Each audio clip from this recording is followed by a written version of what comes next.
Hi guys, how are you all? Today we will discuss about alternating current lecture 4th। इससे पहले हमने alternating current से related सारा कुछ स्टडी कर लिया है 3 लेक्चर्स के अंदर। आज चौथा लेक्चर होने वाला है जिसमें हमारे मेन पॉइंट्स होंगे। सबसे पहला पॉइंट होगा हमारा क्या, एवरेज वैल्यू, फिर उसके बाद RMS value, form factor and peak factor.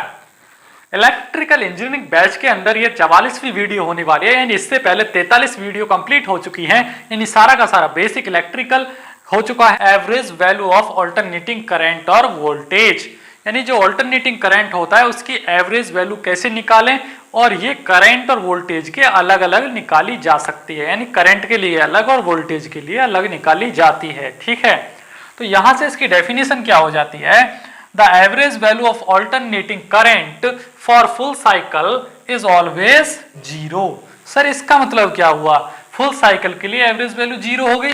जब जीरो होगी तो इलेक्ट्रिसिटी कहां से आएगी? हाँ बिल्कुल सही बात, ये होता है भैया आपकी पॉजिटिव साइकिल और ये होती है आपकी नेगेटिव साइकिल। मीन्स ऊपर वाले सर्कल को पॉजिटिव माना जाता है, हाफ सर्कल को, और नीचे वाले को ऑल्टरनेशन को नेगेटिव माना जाता है। तो ऊपर वाला पॉजिटिव नीचे वाले को कैंसल आउट कर देता है। कहने का मतलब ये हुआ, ऊपर प्लस के 230 वोल्ट और नीचे माइनस के 230 वोल्ट। तो प्लस के 230 और माइनस के 230 एक दूसरे से कैंसिल आउट हो गए। इसीलिए कभी भी आपसे पूछा जाए एग्जाम में ऑल्टरनेटिंग करंट की फुल साइकिल की एवरेज वैल्यू क्या होती है, तो वो होती है हमेशा zero. The average value of full cycle of alternating current is always zero. तो सर एवरेज वैल्यू निकाली तो जाती है, हमने तो देखा है, तो वो फुल साइकिल की नहीं, हमेशा हाफ साइकिल की निकाली जाती है। ठीक है, When average value of alternating current और voltage is asked, आपसे पूछी जाए कभी भी तो वो समझ जाना, अंडरस्टूड में समझ जाना कि हाफ साइकिल की पूछी जा रही है। कभी भी ऑल्टरनेटिंग करंट में हाफ साइकिल की ही एवरेज वैल्यू पूछी जाती है, कभी भी फुल साइकिल की नहीं होती।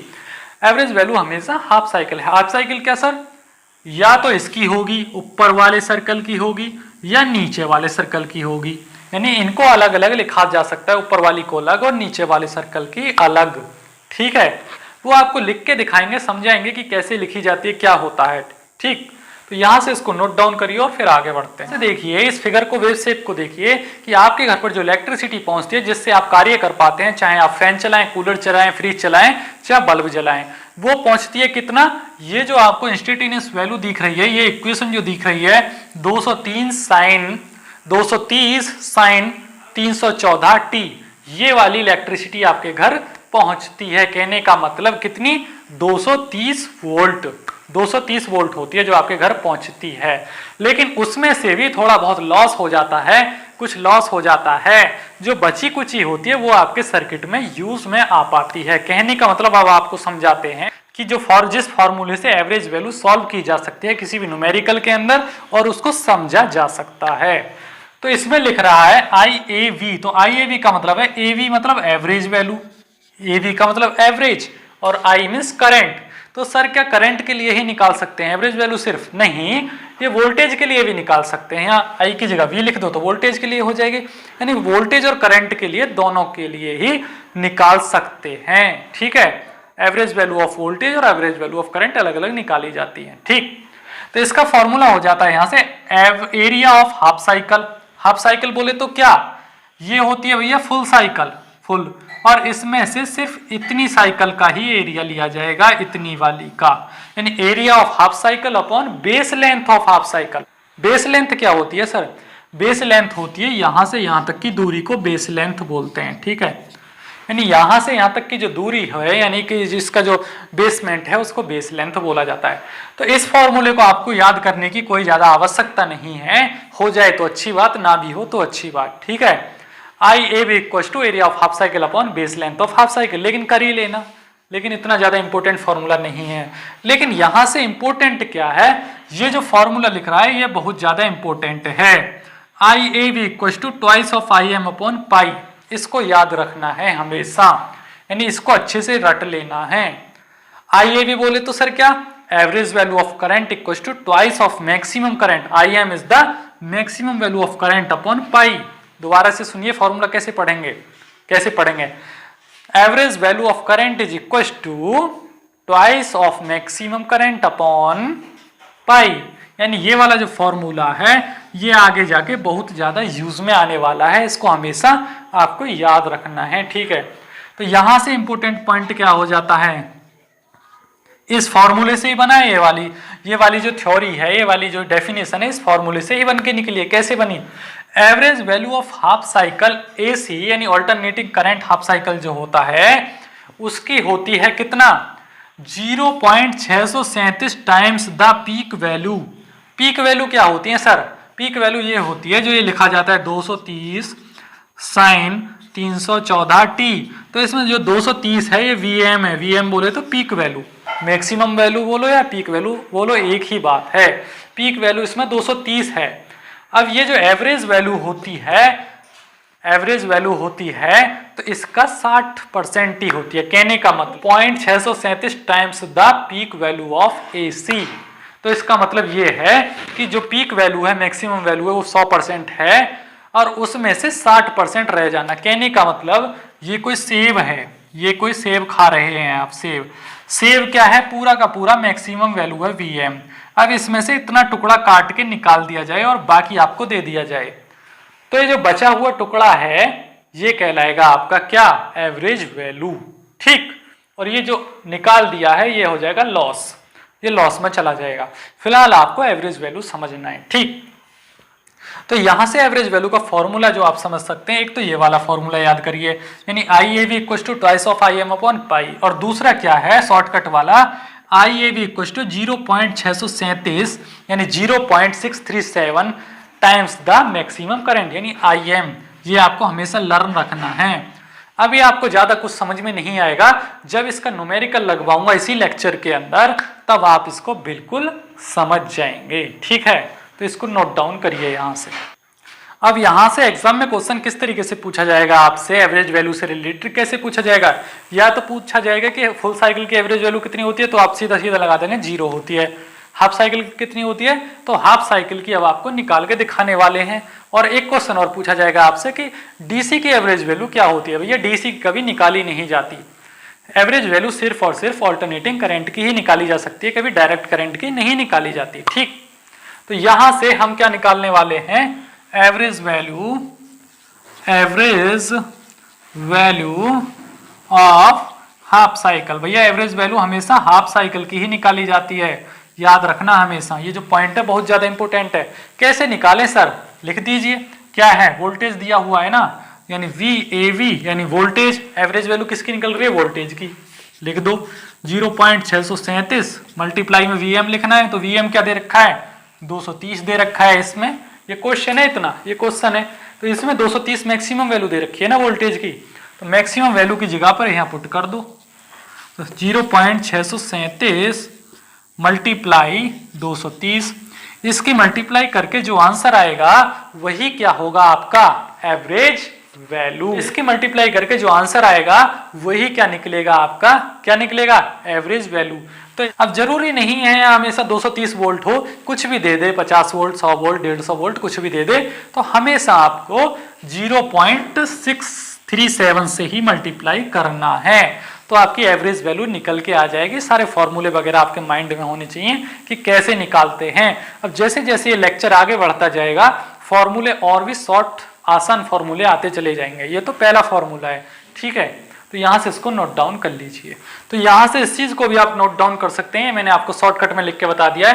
कभी भी वोल्टेज वाली इक्वेशन की एवरेज वैल्यू निकालना पड़े तो हमेशा लिखोगे आप V और स्मॉल AV, यानी AV मतलब एवरेज, V के नीचे छोटा सा AV यानी VAV। पॉजिटिव हाफ साइकिल के लिए निकाल रहे हैं तो प्लस आएगा, प्लस और ये फॉर्मूला लगेगा 0.637 VM। फॉर्मूला वही है, सिर्फ प्लस माइनस का डिफरेंस होगा। पॉजिटिव हाफ साइकिल बोले तो क्या, ये जो साइकिल है ये वाली साइकिल, इसमें ऊपर वाले को पॉजिटिव बोला जाता है, नीचे वाले को नेगेटिव हाफ साइकिल बोला जाता है।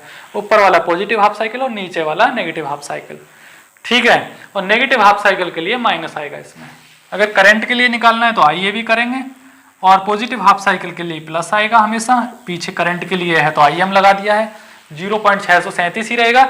लेकिन अगर करंट के लिए निकालना है तो पीछे IM यानी मैक्सिमम वैल्यू ऑफ करंट लग जाएगा। और नेगेटिव हाफ साइकिल के लिए करंट के लिए निकालना है तो माइनस के साथ 0.637 हमेशा लिखा जाएगा और पीछे IM भी आएगा, ठीक है। तो यहां से आप इन फॉर्मूलाज का यूज करके, फॉर्मूला तो वही है जो हमने पहले करके सॉल्व करके दिखाया है, सिर्फ डिफरेंस क्या आएगा, वोल्टेज और करंट में Vm और Im का डिफरेंस आएगा और प्लस और माइनस का डिफरेंस आएगा। ठीक है, तो यहां से आपको कुछ नहीं करना है, वो आपको एग्जाम में सब कुछ दिया हुआ होगा, पीछे लिखा हुआ होगा नेगेटिव हाफ साइकिल या पॉजिटिव हाफ साइकिल। नेगेटिव देगा तो माइनस लगाना है, पॉजिटिव देगा तो प्लस लगाना है। ठीक है, कभी कभी कंफ्यूज करने के लिए ऐसे दे सकता है, इस साइकिल के पास आपको लिख के दे देगा -230 sin 314t, तो आप समझ जाना कि नेगेटिव हाफ साइकिल के लिए बोल रहा है, यानी नीचे वाले के पास लिखा है। अगर ऊपर वाले के पास लिखा होगा, यहां लिखेगा, यहां लिख देगा 230 sin 314t, तो ऊपर लिखा है तो ऊपर वाले के लिए है, नीचे लिखा है तो नीचे वाले के लिए। जरूरी नहीं है प्लस माइनस भी लगा के दे, कभी कभी प्लस प्लस माइनस कुछ नहीं लगा के देगा, डायरेक्ट लिख देगा। तो आपको सातिर दिमाग का यूज करके समझ जाना है कि नीचे लिखा है तो नीचे वाली साइकिल का पूछ रहा है हमेशा। अब ये किसका है, वोल्टेज का है, तो ये नेगेटिव हाफ साइकिल के लिए निकालना है। ठीक है, ये वाला फॉर्मूला यूज करना है। अगर ये वाला सॉल्व करना है ऊपर वाला, तो पॉजिटिव हाफ साइकिल के लिए करना है और साथ में वोल्टेज की इक्वेशन है, Vm की इक्वेशन है। तो कौन सा है पॉजिटिव हाफ साइकिल का फॉर्मूला, ये है, यानी प्लस आएगा यहाँ, ऊपर वाले के लिए प्लस और नीचे वाले के लिए माइनस। तो आप अपने माइंड का यूज करके इन सभी को सॉल्व कर सकते हो। अब यहाँ से नेक्स्ट पॉइंट आता है आपका क्या, आरएमएस वैल्यू, या उसी का नाम है इफेक्टिव वैल्यू। आरएमएस वैल्यू का ही दूसरा नाम क्या है, effective value of alternating current या RMS value of alternating current. ये भी वोल्टेज और करंट के लिए, दोनों के लिए ही निकाली जा सकती है। यानी जैसे एवरेज वैल्यू वोल्टेज और करंट के लिए अलग अलग निकाल सकते थे, वैसे ही आरएमएस वैल्यू को भी अलग अलग निकालते हैं। ठीक है, तो यहां से इसकी डेफिनेशन क्या हो जाती है, we know that alternating current और voltage varies instant to instant. आप सभी को पता है कि ये जो ऑल्टरनेटिंग करंट होता है, ये थोड़ा आवारा टाइप का होता है, लोफर टाइप का, यानी कि ये थोड़ा टहलता महलता चलता है। कभी इस दोस्त से बात कर लिया, कभी इस दोस्त से बात कर लिया। कहने का मतलब ये है कि इसकी साइकिल इस तरीके से दर्शाई जा रही है ना, ऐसे तो होते हैं ना लोफर टाइप के लोग, यानी कि टहलते महलते चलते हैं, उन्हें किसी का ध्यान नहीं रहता है। ठीक है, और जो डायरेक्ट करंट होता है वो थोड़ा सीधा सीधा टाइप का होता है, वो हमेशा कांस्टेंट चलता है अपनी दिशा में, जहां उसे जाना है, तो वो मतलब बीच में अपना डिस्ट्रैक्ट पैदा नहीं करता है। ऑल्टरनेटिंग करंट थोड़ा लोफर टाइप का होता है। ठीक, तो एक क्वेश्चन आता है यहां से, a natural question arises that, भाई स्वाभाविक सी बात है कि जब ये लोफर टाइप का है तो इसका मैग्नीट्यूड कैसे कांस्टेंट हो सकता है सर, जो आप बोल देते हैं बार बार 230 वोल्ट कैसे कांस्टेंट हो सकता है। जो चीज लोफर होती है वो तो कम ज्यादा होती रहती है ना, कभी 230 वोल्टेज होगा, कभी 100 वोल्टेज, कभी 150 वोल्टेज, कभी 180 वोल्टेज। हाँ बिल्कुल सही बात, क्वेश्चन अच्छा है। तो यही हम आपको बताने वाले हैं, how express the magnitude of alternating current.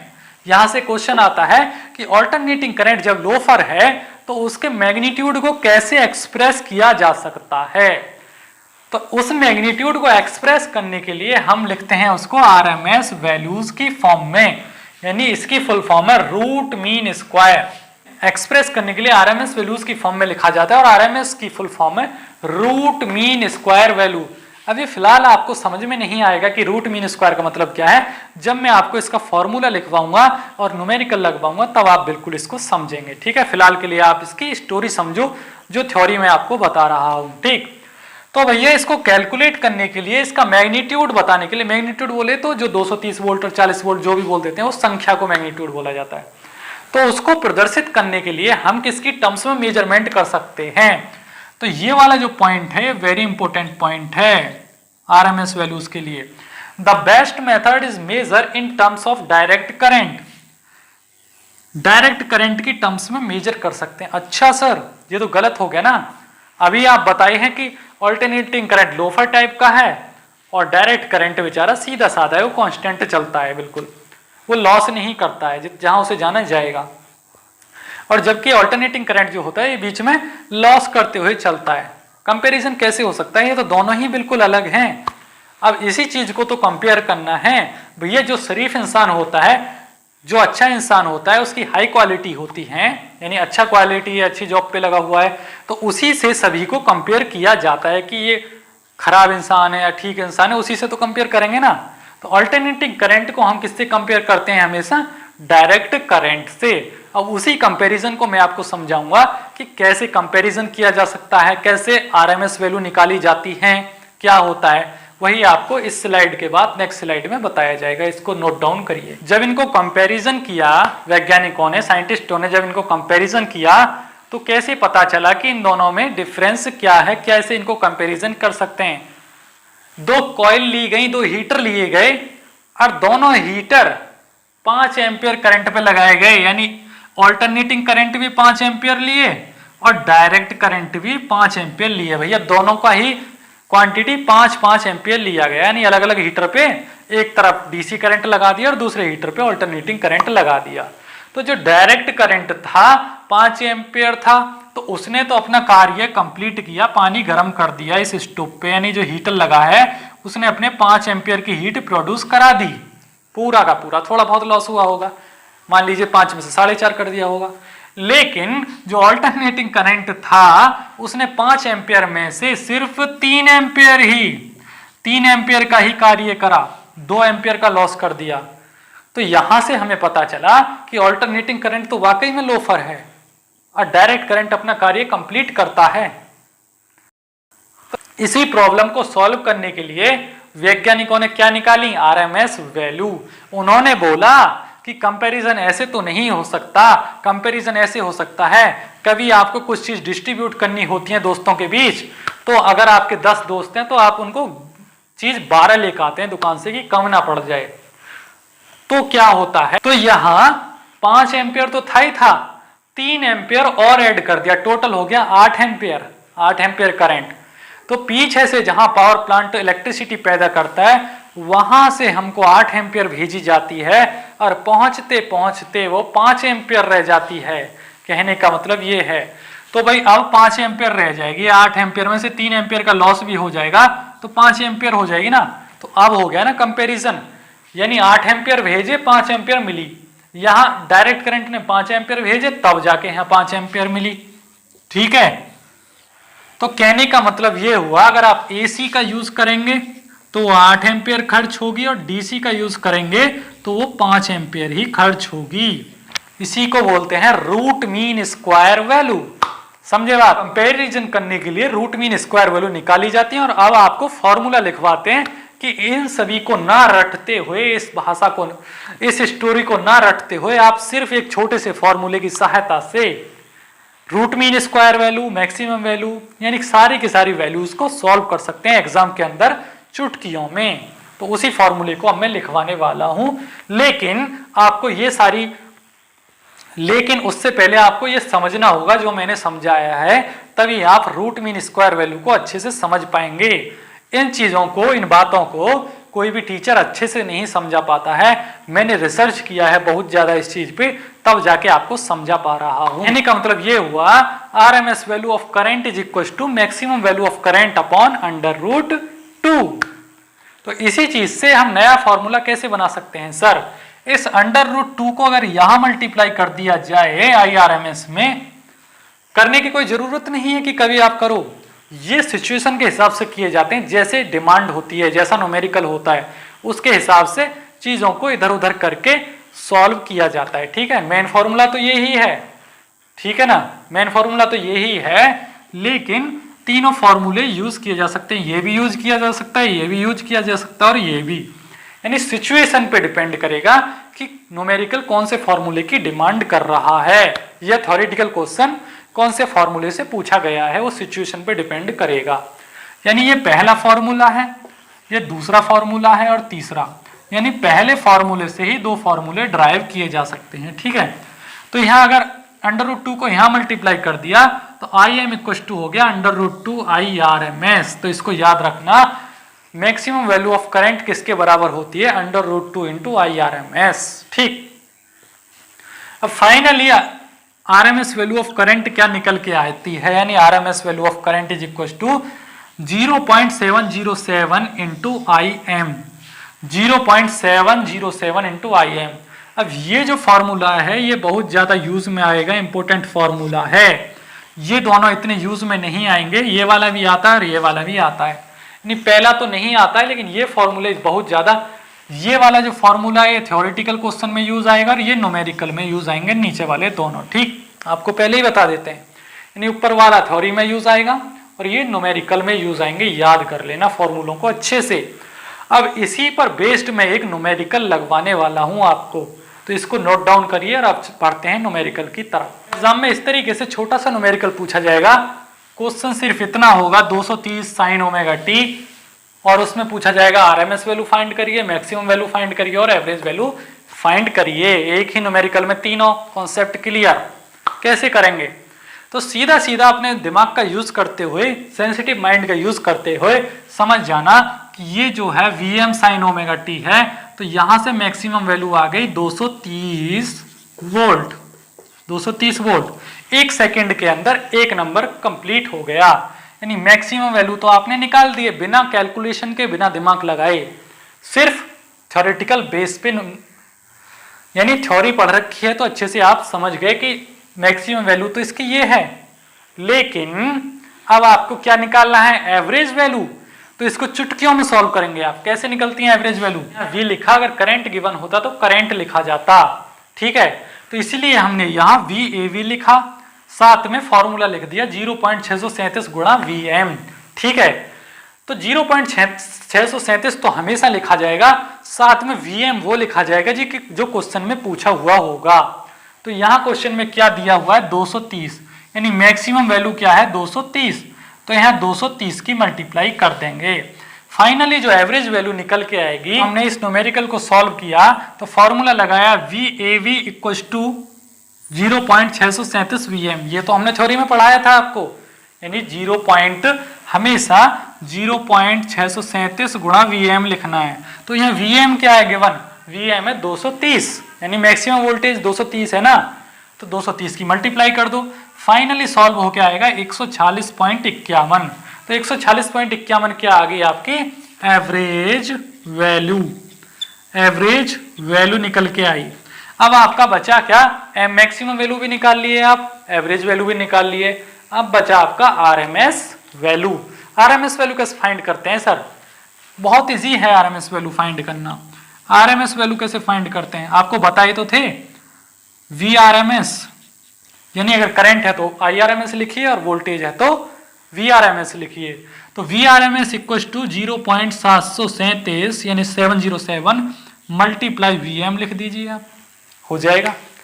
तो फाइनली जब 0.0707 में मल्टीप्लाई करेंगे, किसकी मल्टीप्लाई होगी? यहाँ VM क्या है हमारा? 230। जब 230 की मल्टीप्लाई होगी यहाँ फाइनली, तो फाइनली क्या निकल के आएगा? 162 वोल्ट। 162 वोल्ट। बहुत इजी है, न्यूमेरिकल टफ नहीं आता है, न्यूमेरिकल थ्योरेटिकल क्वेश्चन से ही आता है निकल के। इजी है लेकिन करने का तरीका होता है, समझने का तरीका होता है। इसीलिए मैं आपको बोलता हूं कि सबसे पहले थ्योरी को सॉल्व करिए। वहां से इस क्वेश्चन के अंदर आपको न्यूमेरिकल तो सॉल्व हुआ ही हुआ, कॉन्सेप्ट भी समझ में आया, साथ में एक डिफरेंस और क्लियर हो गया कि एवरेज वैल्यू क्या होती है, न्यूमेरिक आरएमएस वैल्यू क्या होती है और मैक्सिमम वैल्यू क्या होती है। आपने देखा कि मैक्सिमम वैल्यू कितनी थी? 230 वोल्ट, जो कि गिवन थी। मैक्सिमम वैल्यू सबसे ज्यादा होती है जो कि जनरेटर पैदा करता है। ये प्रोड्यूस की जाती है, ये प्रोड्यूस की जाती है किसी भी जनरेटर के द्वारा। ये प्रोड्यूस की जाती है किसी भी जनरेटर के द्वारा, जो पैदा होता है वोल्टेज। उसके बाद कुछ लॉस होते हैं लाइन में और आपके घर तक पहुंचती है क्या? RMS value. आरएमएस वैल्यू जो 162 वोल्ट रह गई, 230 पैदा हुई, 162 रह गई। अब 162 में से भी केवल 140 वोल्ट ही एवरेज वैल्यू आपके सर्किट में यूज हो पाई, इसको बोलेंगे एवरेज वैल्यू। लेकिन सर हमने देखा है कि जो हमारे घर के डिवाइस होते हैं उन पे लिखा जाता है 230 वोल्ट एसी। तो भैया वो 230 वोल्ट हमेशा आरएमएस वैल्यू लिखी हुई होती है, ठीक है ना। अब ये न्यूमेरिकल थोड़ा दूसरा था इसलिए यहाँ 230 नहीं आया, समझे बात? 230 ही होता है, वहाँ 325 हो जाती है। ये जो आपकी मैक्सिमम वैल्यू है वहाँ 325 होती है ना, आरएमएस वैल्यू वहाँ 230 होती है, ठीक है ना। न्यूमेरिकल पे डिपेंड करता है कैसा न्यूमेरिकल है। तो जो आपके अप्लायंसेस पे लिखी हुई होती है, मान लीजिए बल्ब भी खरीद रहे हैं तो उस पर लिखा होता है 230 वोल्ट एसी। तो रियलिटी में जो 230 वोल्ट एसी होता है उसमें से सिर्फ 207 वोल्ट यूज में आ पाता है इलेक्ट्रिसिटी और कुछ का लॉस कर देते हैं वो अप्लायंसेस। हमेशा किसी भी अप्लायंसेस पर आरएमएस वैल्यू लिखी हुई होती है, एवरेज वैल्यू उससे थोड़ा कम होती है, ठीक है। तो जो वाट मीटर जो मेजर करता है हमेशा एवरेज वैल्यू का मेजर करता है, ठीक। तो यहां से ये आपकी एवरेज वैल्यू और आरएमएस वैल्यू का फंडा बिल्कुल क्लियर होता है। इसको अच्छे से समझ लेना न्यूमेरिकली और थ्योरेटिकली। तो thank you so much for watching this lecture. See you again tomorrow with peak factor and form factor. Thank you.